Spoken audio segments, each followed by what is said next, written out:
来看西班牙庆典三王节，这个时阵囡仔会当收到礼物，嘛代表新年连假结束。而且前一暝会先办游行，上届谁人捌的就是骆驼，嘛会做伙来游行，看落是真闹热。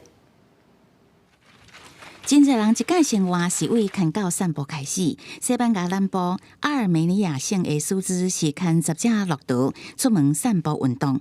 真长的队伍沿打起的河床行，细一阵转来到小城镇的主体。伊的农场拢总有18只骆驼，其中9只是今年各地三王节游行的嘉宾。搬演再生的智者炸礼物来献予圣婴耶稣的重要角色。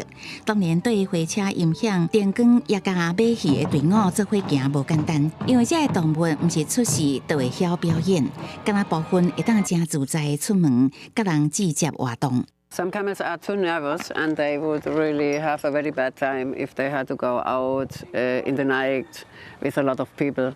And others are perfect for it. For example, this one was born on the farm and he's now 5 years old, 5 years and 3 months.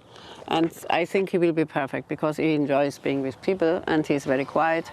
苏兹较早是一个兽医，2009年伫加那利群岛买头一批骆驼，运送去西班牙本土，互家己生团，佮经营骆驼园。